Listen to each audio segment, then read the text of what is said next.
पेशे खिदमत है शगुफ्ता कवल के कलम से तहरीर करदा बहुत ही खूबसूरत नावल फ़कत तुम का एपिसोड नंबर 6। अगर आप दोस्तों को नावल पसंद आए तो वीडियो को लाइक और चैनल को सब्सक्राइब ज़रूर करें। मेरे लिए क्यों सानिया कह रही थी कि कलर सेम सेम लाऊं, और वैसे भी आजकल ट्रेंड चल रहा है एक जैसे कलर्स का। वो सिमान को देखकर कंफ्यूज हुई जो मुस्कुराते हुए उसे ही देख रहा था। मुझे कह रहे हो दोस्तों के जैसे रहो और खुद तुम वैसा बिहेवियर नहीं कर रहे हो।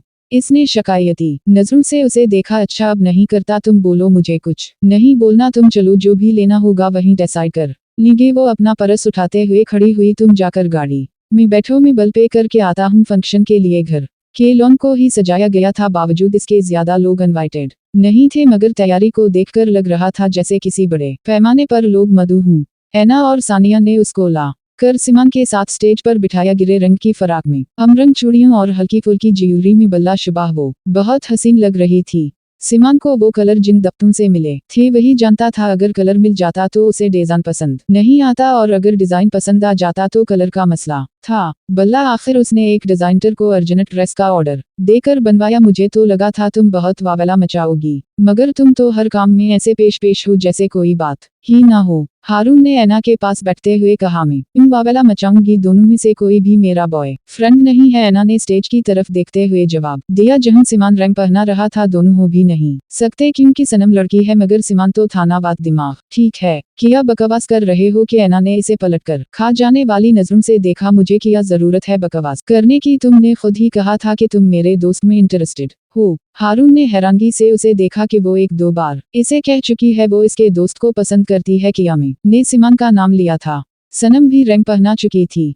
नहीं, उसने जवाब दिया। तो फिर तुमने कैसे फर्ज कर लिया कि वो सिमान है? कोई और भी तो हो सकता है। उसने सिमान से मिलते हुए दानिश की तरफ मानी खेजी से देखा तो हारून ने उनकी फाड़े मतलब दी। ओह माई गॉड, मुझे यकीन नहीं आ रहा। तो कर लो डियर फ्रेंड, मसला क्या है? उसने लापरवाही से कहा। उसे पता है। हारून ने पूछा, हम अब तो रिश्ता भी पक्का हो गया है और करीब एक पाकीज़ा रिश्ते में भी बंधने वाले। कितने बड़े फ्रॉड हो तुम दोनों, बाला ही बाला चक्कर चला रहे थे और हमें खबर ही ना हुई। हारून इतना सब कुछ सुन कर शदीद शाक में था और अब ये शाक सिमान को देने के लिए बेताब हो रहा था। तुम्हें याद है तुम इस दिन कह रही थी कि क्या पता कोई शहजादा मुझ पर दिल हार बैठे? तो सुनो, ये शहजादा अपनी जान भी हारने को तैयार है। सिमान ने सर गोशी की। स्टेज पर अब सिर्फ वही दोनों बैठे थे। उसने इधर उधर देखा, कोई सुन तो नहीं रहा, और कितनी देर बैठना है। उसने इसका ध्यान हटाना चाहा। मैं क्या कह रहा था? इम्ना हम निकाह कर लें। इसकी बात पर तवज्जो दिए बगैर वो दोबारा बोला, फिर कहोगे रुखसती कर लें? सनम ने उसे घोरा। Not bed. वो दिलकशी से मुस्कुराया। मैं मामा और मुमानी से बात करके आता हूँ। वो सचमुच उठ खड़ा हुआ। सुकून से बैठे रहो, मुझे नहीं अभी तुमसे शादी करनी। सनम ने इसका हाथ पकड़ा। उसने रुककर पहले अपने हाथ को और फिर उसे देखा। इसने खजिल होते हुए जल्दी से अपना हाथ पीछे किया। चलो कोई नहीं, कुछ इंतजार और सही। वो बड़बड़ाते हुए बैठा। शाम का वक्त हो चुका था। सब मेहमान आहिस्ता आहिस्ता जा चुके थे। सिर्फ ऐना और दानिश बैठे लॉन में। हारून और सानिया के पास बैठे थे। ये एंगेजमेंट कपल कहाँ है? दानिश ने पूछा। सनम अपने रूम में है और भाई पिछली तरफ से टेबल जटवा रहे हैं। ये लो वो आ गए। सानिया ने सिमान को आते देख कर कहा, नया नया मंगनी शुदा हवा हूँ, आज तो कोई काम ना लेते मुझसे? सिमान कुर्सी खींचकर बैठा। अभी आकर बैठा हूँ। पिछले 8 दिन से तुमने बहुत खबर किया है। मैंने कहा था कोई हाल बक कर लेते हैं, मगर तुमने ही कहा कि घर में अरेंजमेंट करते हैं। अब खुद ही संभालो। हारून ने टिका साथ जवाब दिया। सुनी तुम्ही पपो बल्ला रही हैं? सनम ने हाल के दाखिली दरवाजे में खड़े होकर आवाज लगाई और वापस पलटने लगी जब ऐना ने उसे आवाज दी, जी यहाँ बैठो। उस ने सिमान के साथ वाली कुर्सी की तरफ इशारा किया तो खामोशी से बैठ गई। मंगनी की बहुत बहुत मुबारक हो। शुक्रिया। वो आहिस्तगी से बोली। तुम मुझसे नाराज हो? ऐना ने इसका हाथ पकड़कर नरमी से कहा। उसने इस बात में सर हिला दिया। इसके इन सर हिलाने पर सिमान ने हैरत से उसे देखा। मतलब उसने जरा भी मरूत नहीं दिखाई थी। एम सूरी, मुझे इस दिन गुस्सा आ गया था। दरअसल मैं अपनी लाइफ में थोड़े से डिसिप्लिन फॉलो करती हूँ, इसलिए थोड़ी चिड़चिड़ी हो जाती हूँ। अगर किसी को तौरता देखती हूँ तो इस दिन तुमने भी टॉक नहीं किया तो मैंने डांट दिया। Am really Suri.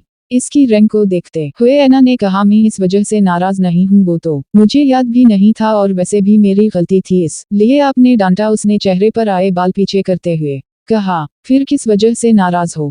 ऐना को हैरानी हुई कि एक यही वजह तो थी इसके नाराज होने की, आपने मेरा मोबाइल तोड़ा था। इसने मुंह बसूरा। इसका दिख फिर से ताज़ा हो गया था। सिमान बेसाख्ता मुस्कुराया कि इसको वो अभी तक याद है। कब? मुझे तो याद नहीं। ऐना ने जहन पर जोर डालते हुए कहा, इस दिन जब आपने मुझसे पूछा था कि सिमान ऑफिस में ही, तो आपकी वजह से मेरा मोबाइल नीचे गिरा और इसकी स्क्रीन पर खराशें पड़ गईं। ओह आई एम सो सॉरी, मुझे नहीं पता था कि तुम्हारा मोबाइल गिर गया था रली। सूरी मैं तुम्हें नया मोबाइल गिफ्ट कर दूंगी, नहीं इसकी जरूरत नहीं, मैंने रिपेयर करवा लिया था। अचानक इसकी नजर उठी तो टोनी को खोला देखकर उसकी रंगत फिक हुई। मी जाऊं, इसने बेचारगी से ऐना को देखा, क्या हवा है, तुम्हारी तबीयत ठीक है? उसको पीला पड़ता देखकर ऐना ने इसके माथे को छुआ। हाँ मैं ठीक हूँ, आप लोग बैठें, मैं जा रही हूँ। इसने टोनी को उसकी तरफ आता देखकर अंदर की जानिब दौड़ लगाई। उसे किया हवा है, अच्छी भल्ली बैठी थी। दानिश ने उसकी फुर्तियां देखते हुए सिमान से पूछा। इसने टोनी को खिला देख लिया है, उसने हंसते हुए जवाब दिया तो दोनों ने नासमझी से देखा। तू ये कुत्तों से बहुत डरती है? छोटे से पप्पी को देखकर इसकी जान निकलती देखी मैंने, ये तो फिर इतना बड़ा है। वो god she is so innocent, ऐना ने हंसते हुए कहा। अब तुम्हारे दोस्त की पसंद कोई आम तो हो गई नहीं? सिमान ने फख्र से कहा। तो तीनों ने मानी खेज से लब सकीड़े, आज से तुम मेरे साथ ऑफिस जाया करोगी? इसको अपनी स्कूटी की तरफ बढ़ता देखकर सिमान ने कहा, बिल्कुल भी नहीं, मैं अपनी गाड़ी से ही जाऊंगी। फजूल की जिद मत करो, आओ हम लेट हो रहे हैं। मैंने कहा है ना कि मैं नहीं जाऊंगी, तुम्हारे साथ हो के जाओ। सिमान गाड़ी से टेक लगाकर खड़ा हुआ। वो मुड़ी तो सामने टोनी को खूंखार अंदाज में घूरता देखकर उसे अपनी रूह फना होती महसूस हुई। तक तुम क्या कर रहे हो, जाओ यहाँ से, सनम ने उसे घोरा। तो उसके हलक से गिराहट नुमा आवाजें सुनकर उसने सिमान को देखा। इसके देखने पर वो गैराज के छत का मुआयना करने लगा, गोया इससे ज्यादा जरूरी कोई काम हो ही नहीं सकता। इसको नजरअंदाज करते देखकर वो जल्दी से भाग कर इसके पास आई। उसे रोको ना कि मेरे पीछे पड़ गया है, वो चिढ़ते हुए बोली। ये तुम्हारा और इसका मामला है, मुझे मत घसीटो। उसने भरपूर बेनियाजी दिखाई। प्लीज उसे मना करो ना, भाई नहीं हूँ। पलटकर टोनी को देखते हुए इसने परेशानी से कहा, तुम बोलते हुए कुछ सोच तो लिया करो, हद हो गई। वो टेक छोड़कर सीधा होते हुए बोला। उसकी सारी बेनियाजी लापरवाही हुई। आओ बैठो। टोनी जाने का इशारा देकर उसने दूसरी तरफ से घूमकर फ्रंट डोर खोला। मैं अपनी स्कूटी पर जाऊंगी, वरना नहीं जाऊंगी अपनी जगह से हिले बगैर। उसने कहा, ठीक है मत जाओ, मैं तो चाहता हूँ कि तुम ऑफिस जाना छोड़ दो, वैसे भी मुझे हाउसवाइफ ही अच्छी लगती हैं। वो दरवाजा बंद करते हुए ड्राइविंग सीट पर आ बैठा। मसला क्या है, तुम क्यों नहीं जाने दे रहे हो? वो झुंझलाते हुए बोली। खुदा हाफिज। वो गाड़ी स्टार्ट करता वह बोला। सिमान सुनो तो, उसने सामने से हटते हुए कहा, मगर वो उन सुनी करता गाड़ी निकाल कर ले गया। मैं भी देखती कौन रोकता है मुझे। वो स्कूटी को लेकर गेट की तरफ आई तो देखा कि टोनी बाहर पूरे जोश खरूश के साथ पहरेदारी पर मामूर था। इसको आता देख एक सेकंड के लिए रुका और दोबारा टहलने लगा। अल्लाह कितना मैसना है ये, अभी नोटिस नहीं ले रहा और जब पास जाऊंगी तो काटेगा। वो बड़बड़ा कर दिल ही दिल में सिमान को गालिम से नवाजते हुए वापस कमरे में आ गई। किया हवा, तुम गई नहीं ऑफिस के लिए तैयार होती? सानिया ने उसको वापस आता देखकर पूछा। टोनी नहीं जाने दे रहा, उसने परस खनखटे हुए कहा। कोई नहीं, तुम मेरे साथ चलो, आ जाओ। सानिया अपना परस और मोबाइल उठा कर बाहर निकल गई। वो दोनों जब गेट से निकली तो टोनी वहीं खड़ा था। सनम ने उसको देखकर मक्का दिखाया। जवाब में इसने इसे ऐसी नजरों से देखा कि बाहर आओ फिर बताता हूँ। ये तुम्हारे सर में अक्सर नहीं दर्द रहने लगा? पहले भी होता था क्या? सानिया ने उसको पेन किलर लेता देखकर कहा। नहीं, तकरीबन 6 माह से ऐसा हो रहा है। पहले तो कभी कभार होता था, मगर अब अक्सर होता है और हमेशा पहले से बढ़ कर शिद्दत होती है। उसने पानी का ग्लास मुंह से लगाते हुए कहा, ऐसे टैबलेट लेना अच्छा नहीं होता है, किसी डॉक्टर को दिखा लो। कुछ नहीं होता यार, बस सर दर्द है और सर दर्द ही होता है। उसने हल्के फुल्के अंदाज में कहा। तुम इतनी संजीदा क्यों हो? कुछ हुआ है क्या? यार हारून वापस जा रहा है वह। सनम ने लब सकड़े तो उसे बोलो रुखसती करवा कर तुम्हें भी साथ ही ले जाए। चची जान तो कह रही थी, मगर मामा कहती हैं कि भाई की शादी भी साथ ही करनी है, इसलिए कुछ माह ठहर कर करेंगी। खबरदार जो फिर अभी झंझट डाला शादी का, चुप कर के रहो जैसे रह रही हो। रोएं, तुम आशिकीन हो, खुद तो 2 साल का निकाह लिए फिर रही हो और मेरी मंगनी अभी बमुश्किल 2 माह की हुई है। उसे थोड़ा बड़ा तो होने दो।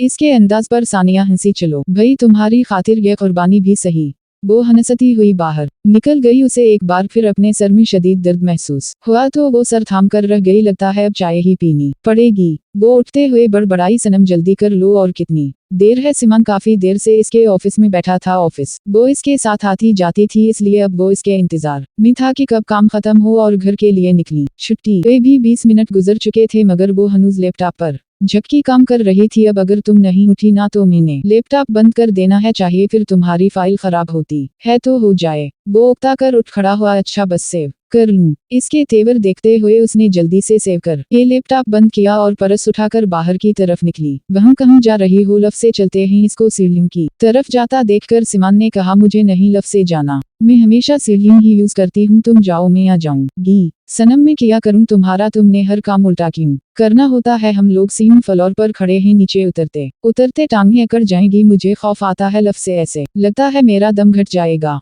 बाहर ही नहीं आ सकूंगी, मैं नहीं जाऊंगी। उसने मासूम सी सूरत बनाई तो वो उसे देखता रह गया। चलो मैं भी तुम्हारे साथ चलता हूँ। वो भी इसके साथ ही सीढ़ियां उतरने लगा। क्या बनेगा तुम्हारा? कुत्तों से तुम डरती हो, लफ में तुम्हें खौफ आता है। और किस चीज से डरती हो? वो इससे 2 सीढ़ियों पीछे आ रहा था। मुझे ना इलेक्ट्रिकल स्टिक से भी डर लगता है, अब उनसे क्या मसला है? वो तो ओपन होती ना, अगर बंदा पाँव रखते वे गिरा जाए तो ख्वाह मुख्वा लोगों के सामने शर्मिंदगी हो। बेहतर नहीं टांगों को थोड़ी जहमत दे ली जाए और सीढ़ियां इस्तेमाल कर ली जाएं। इसे तो चूंकि आदत थी वो ऐसी जगहों पर सीढ़ियां ही इस्तेमाल करती, मगर नीचे आते आते सिमान की हिम्मत जवाब दे गई थी, ओ गोड़ आज के बाद कभी तुम्हारे साथ नहीं आऊंगा। वो गाड़ी की तरफ बढ़ता हुआ बोला, मगर उसकी तरफ से कोई जवाब ना पाकर वो मुड़ा तो उसे आखिरी सीढ़ी पर सर थामे बैठा पाया। वो पलटकर इसके पास आया। क्या हवा है, तुम ठीक हो? इसकी फूली हुई सांसों माथे पर पसीना और जर्द पड़ती रंगत को देखकर वो तशवीश का शिकार हुआ। ये लो पानी पियो। गाड़ी से पानी निकालकर ढक्कन खोलते हुए उसकी तरफ बढ़ाया। डॉक्टर के पास चलें? सिमान ने इस के पास बैठते हुए बोला तो उसने नफी में सर हिला दिया। मैं अब ठीक हूँ, चलें। सनम उठते हुए बोली, अगर तबीयत ज्यादा खराब है तो मेडिसिन ले लेते हैं। सिमान ने गाड़ी घर के रास्ते की तरफ मोड़ते हुए कहा, मुझे घर जाना है। इसने बेजारी से कहते हुए आंखें बंद कर किसी पर सर लगा दिया। मामा भूख लग रही है, प्लीज कुछ खाने को दे दी। सनम डाइनिंग पर बैठते हुए बोली, ये लो तुम्हारी पसंद की निहारी बनाई है आज। समरीन बेगम ने इसके सामने खाना रखते हुए कहा, यार मामा इसमें नमक मिर्च तो डाल देती, जरा भी मजे का नहीं है। उसने नाक चढ़ाते हुए ट्रे पर धकेली। क्या हो गया है नूरी, सबने खाई, किसी को भी कोई मसला नहीं हुआ, तुम ऐसे ही नखरे कर रही हो। समरीन बेगम ने इसे झड़का, मुझे खानी ही नहीं है, आप ऐसे ही करती ही हर वक्त डांटती हैं, मैं आपको जरा अच्छी नहीं लगती। जब मैं बाबा के पास चली जाऊंगी ना तो फिर सुकून से रहेगा। वो रास्ते में पड़ी चीजों को ठोकर मारते हुए कमरे में चली गई। इसका दिमाग में ठीक करती हूँ, आज दिन ब दिन बिगड़ती जा रही है। समरीन बेगम इसके पीछे जाने को उठी। रहने दो, बची है, उसको नहीं पसंद आई होगी, मैं कुछ और बनवा देती हूँ। छोड़ी आपा, दफा करें उसे। एक तो आज कल इसके बाप के पास जाने का पता नहीं कौन सा भूत सवार है, नहीं देखती है कि मुझे कैसी तकलीफ होती है, बस बोल देती है एक यही सहारा तो है मेरा जिसको देखकर जीती हूँ। शुरू में वो जितनी गुस्से में थी, आखिर में इतनी ही दुखी हुई। नादान है, गुस्से में बोल जाती है, दिल पर मत लिया करो। राबिया बेगम ने उनको तसल्ली दी, वरना उसके मुंह फाड़कर बोलने पर उनका भी दिल होल उठा था। अभी थोड़ी ही देर गुजरी थी कि वो सानिया के हमराह सीढ़ियां उतरती दिखाई दी। मामा पपो में सुनी के साथ बाहर जा रही हूँ, अल्लाह हाफिज। बारी बारी दोनों के गाल चूमते हुए निकल गई। थोड़ी देर पहले के गुस्से का नामो निशान भी नहीं था उसके चेहरे पर। एक बात कहूँ तुमसे, सानिया ने उसे देखते हुए कहा। वो दोनों गाड़ी से निकलकर फुटपाथ पर टहल रही थी। हूँ कहो, पूछने वाली क्या बात है? आंटी को तुम्हारे रवैये से बहुत तकलीफ होती है, और जब तुम यूं मरने की बातें करती हो ना तो वो कितनी ही देर तक गुमसम रहती हैं। आज भी वो रो रही थी। क्यों करती हो ऐसी बातें? तुम्हारी बातों से इन्हीं ही नहीं हम सबको भी तकलीफ होती है। पता नहीं यार क्या हो जाता है, मुझे कुछ समझ नहीं आता। बहुत कंट्रोल करती हूँ खुद को, फिर भी बकवास कर जाती हूँ कभी कभार। तो मेरा दिल करता है मैं कहीं भाग जाऊं जहाँ कोई ना हो, सिर्फ मैं हूँ और बस। कब से हो रहा है ऐसा? 2-3 माह से। इनफैक्ट यहाँ आने से पहले कोई हफ्ता 2 हफ्ते पहले तो कैसे ही झुंझला जाती थी। अगर तुम माइंड ना करो तो एक बात कहना चाहूंगी, तुम किसी साई कटरक के पास क्यों नहीं चली जाती? देखो मामू की डेथ के बाद तुम काफी डेपरीज रही हो, शायद उसी वजह से ऐसा हो रहा है। वो क्या करेगा? इसने बेजारी से इधर उधर देखा। अरे हूँ, तुम्हारी बात से याद आया, मैंने टेस्ट दिए हुए थे, 4-5 दिन हो गए, तुम जरा चलो लेकर आते हैं। सनम को याद आया कि सर दर्द से तंगा कर वो मेडिसिन लेने गई थी और डॉक्टर ने इसे कुछ टेस्ट करवाने को बोला था। कहाँ जाना है? सानिया ने गाड़ी स्टार्ट करते हुए पूछा। यही पास में ही है। रिपोर्ट्स लेकर वो डॉक्टर के पास आई जिसने इन्हें टेस्ट करवाने का कहा था। वो काफी देर तक रिपोर्ट्स को देखते रहे। उनके चेहरे पर छाई जरूरत से ज्यादा संजीदगी सानिया को डरा रही थी। इससे रहा नहीं गया तो बल्ला आखिर पूछ ही लिया, क्या बात है डॉक्टर साहब, सब ठीक है ना? आप मेरे साथ आएं। डॉक्टर उठते हुए बोला, आपको जो भी कहना है आप मेरे सामने भी कह सकते हैं, मैं खुद को हर कस्म की खबर के लिए तैयार कर लाई हूँ। सनम ने कहा, मैं समझा नहीं, आपको क्या लगता है आप मुझे नेवरोलॉजी लेबोरेटरी भेजेंगे और मैं वजह नहीं जान पाऊंगी? आजकल तो गूगल पर सब कुछ मिल जाता है, आप खलकर बताएं क्या बात है, मैं सुन रही हूं, कोई मुझे बताएगा क्या चल रहा है? सानिया उनकी बातों से उलझ रही थी। उनको ब्रेन ट्यूमर है, डॉक्टर ने गोया इसके सर पर बम फोड़ा था। एक लम्हे को वो साकत हुई थी। रंग तो सनम का भी फिक्वा, मगर चूंकि वो खुद को किसी भी खबर के लिए ज़हनी तौर पर तैयार करके आई थी, इसलिए उसने जल्दी से खुद को संभाल लिया। सानिया को डॉक्टर की बात पर यकीन ना आया तो उसने कपकपाते हाथों से मेज पर पड़ी रिपोर्ट्स उठाई। रिपोर्ट्स पढ़ते हुए इसकी हाथ से बेख्तियार फाइल छूती रीलीक्स। सनम ने इसके हाथ पर हाथ रखा, आप हमें कोई स्पेशलिस्ट रेफर कर दीजिए प्लीज, सानिया ने कहा। तो डॉक्टर ने इन्हीं शहर के एक नेवरोलॉजिस्ट रेकमेंड किया। यार घर चलो ना, हम बाद में आ जाएंगे। सनम ने लाख शोर मचाया, मगर इसके कानों पर जूं तक ना रनेगी। देखो बेटा, चाहे तो ये था कि आप अपने साथ किसी बड़े को लेकर आते, मगर खैर ब्रेन ट्यूमर अभी इतना फैला नहीं। अगर आप 6 माह के अंदर सर्जरी करवा लेते हैं तो रिकवरी के 20% चांसेस हैं। मैं आपको सजेस्ट करूंगा कि इस मंथ में करवा लें। जैसे जैसे वक्त गुजरता जाएगा वैसे वैसे खतरा बढ़ता जाएगा। डॉक्टर साहब, मुझे अक्सर सर में दर्द रहने लगा है, मोस्टली वॉमिटिंग भी होती है और कभी कभार तो आंखों के सामने अंधेरा छा जाता है। ये ब्रेन ट्यूमर की ही अलामत हैं। जैसे जैसे ये बढ़ता जाएगा वैसे ही उनमें शिद्दत आती जाएगी। सर्जरी तो अभी पॉसिबल नहीं होगी। आप मुझे फिलहाल मेडिसिन दे दी, सर दर्द बर्दाश्त नहीं होता। ओके, मैं ये मेडिसिन लिख रहा हूँ, आप रेगुलर यूज कीजिए। मैं एक बार फिर कहूँगा कि आप जल्द से जल्द सर्जरी कराने की कोशिश करें।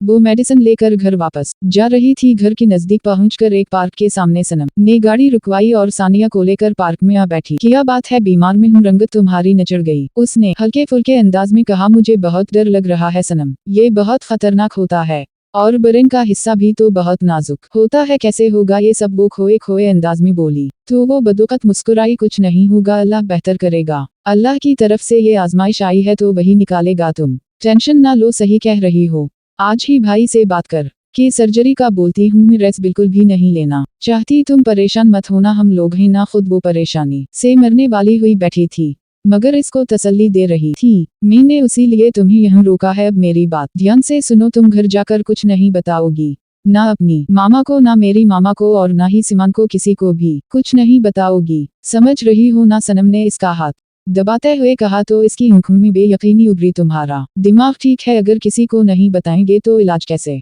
करवाओगी? नहीं, अभी डॉक्टर से सुना तो है तुमने कि मेरा दिमाग ठीक नहीं है और इलाज करवा तो रही हूँ, मेडिसिन लेकर आई हूँ। मैं सर्जरी की बात कर रही हूँ सनम, उसने इसे आंखें दिखाई। मुझे सर्जरी नहीं करवानी। ये आज के दिन का दूसरा धमाका था जो सानिया के सर पर हवा था। क्यों नहीं करवानी? तुमने सुना नहीं, डॉक्टर कहता है कि 20% चांसेस हैं। इसको मानकर मैं करवा भी लेती हूँ, मगर बच नहीं पाती तो क्या होगा? बाबा तो ऑलरेडी नहीं है, जाते जाते मामा को भी कनगाल कर जाऊं। उनके पास उनकी तनख्वाह के अलावा कोई और सहारा नहीं है। ब्रेन सर्जरी होगी शहर का महंगा तरीन हॉस्पिटल, मेडिसिन और इसके अलावा 100 खर्चे उनकी चंद हजार की तनख्वाह से पूरे नहीं हो सकते। सारी जिंदगी इन्होंने खुददारी में गुजारी है, बाबा की जिंदगी, और इनके बाद भी कभी किसी के सामने हाथ नहीं फैलाया। तो अब किसका मुंह देखेंगी? मेरी जितनी लिखी होगी इतनी गुजार कर चली जाऊंगी। पप्पो ठीक ही कहती हैं, तुम चोट लगाते वक्त जरा नहीं देखती कि सामने वाले को किस कदर जोर से लग रही है, बस जर्ब लगाती हो और ये जा वो जा एक पल में।